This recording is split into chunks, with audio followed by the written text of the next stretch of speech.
Baik, selamat malam. Saya Gede Kesenggarsa Widiarta dari IF 4711. Di sini saya akan melakukan pemaparan materi tentang konsep dasar basis data. Baik, kita mulai saja. Jadi topik yang akan kita bicarakan hari ini yang pertama adalah definisi basis data, kemudian kelemahan pemrosesan file tradisional, kelebihan menggunakan basis data, serta risikonya, kemudian daur hidup basis data. Baik, kita langsung mulai saja ke definisi dari basis data. Untuk mengetahui apa itu basis data, kita harus perlu tahu dulu apa yang namanya data. Data itu adalah segala fakta, informasi, ataupun kejadian yang dapat direkam dan disimpan dalam suatu media. Biasanya medianya pakai komputer. Kemudian, itu definisi dari informasi. Informasi sendiri adalah data yang telah diproses sehingga kita bisa menambah wawasan bagi seseorang yang memiliki datanya. Maka dari itu, kita dapat menyampaikan kesimpulan bahwa basis data itu merupakan alat yang berfungsi untuk merekam dan menyimpan data serta informasi.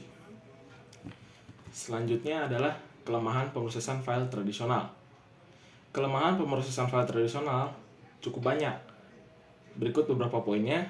Yang pertama yaitu ketergantungan antar program data. Jadi data dan program itu tidak bisa independen sehingga mereka saling berkaitan dan banyak menyebabkan yang adanya duplikasi serta redundansi data.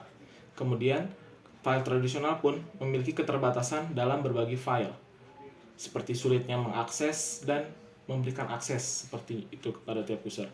Kemudian durasi pengembangan sistem yang relatif lama, serta maintenance atau perawatan program yang tidak sederhana alias cukup eksesif. Selanjutnya, keuntungan dengan pendekatan basis data. Dengan pendekatan basis data, kita dapat mengalihkan yang darinya tradisional atau konvensional menjadi lebih modern. Nah, keuntungannya itu yang pertama yaitu program dan data itu menjadi lebih independen atau lebih bebas. Selanjutnya, dengan adanya kebebasan antara program data ini, redundansi data pun menjadi lebih minim atau dapat kita kontrol. Selanjutnya, konsistensi data pun bisa kita tingkatkan, dan ini akan meningkatkan berbagai aspek lainnya seperti kemampuan berbagi datanya, sharingnya, lalu standar penyimpanan datanya lebih disiplin, dan kualitas datanya pun akan meningkat. Selain itu, dengan menggunakan basis data, perawatan program atau maintenance-nya pun akan lebih sederhana. Nah, dengan adanya perawatan yang lebih sederhana, maka produktivitas pengembangannya pun akan meningkat. Begitulah keuntungan dari menggunakan basis data. Namun, selain ada keuntungan, tentunya akan ada yang namanya kelemahan, atau biasa di sini kita akan sebutnya resiko saja. Nah, resikonya itu yang pertama perlunya tenaga kerja yang sudah ahli atau yang sudah terlatih. Untuk mengoperasikan database tentunya perlu seorang yang spesialis ya di bidangnya. Kemudian yang selanjutnya biaya instalasi serta perawatan yang tidak terbilang murah. Lalu biaya peralihannya dari yang lama menuju yang lebih up to date. Misalnya kan kalau ada database yang udah old banget itu kan kalau dipakai untuk program yang sekarang ini udah mulai tidak relevan, maka itu harus diupdate yang terbaru. Nah, itu tuh biayanya juga tidak dibilang murah. Kemudian untuk basis datanya kita juga perlu menyediakan adanya cadangan atau backup data agar bisa diadakan recovery.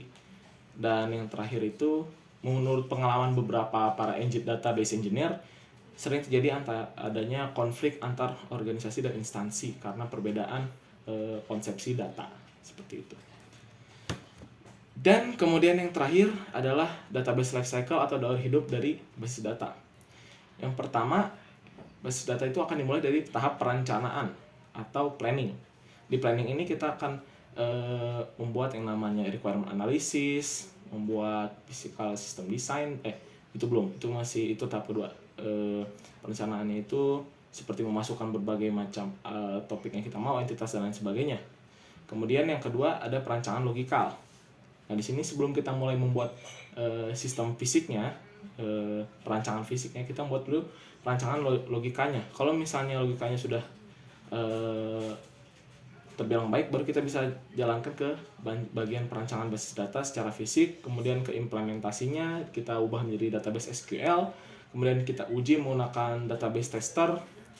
Dan selanjutnya akan kita masukkan ke tahap perawatan. Nah, dari perawatan ini, jika kita ingin melakukan modifikasi basis data, kita akan kembali lagi ke back to top, alias kita akan melakukan perencanaan lagi dan dimulailah daur hidup basis data ini secara berulang. Oke. Mungkin sekian pemaparan rangkuman materi dari saya. Mohon maaf apabila ada kesalahan. Terima kasih, selamat malam.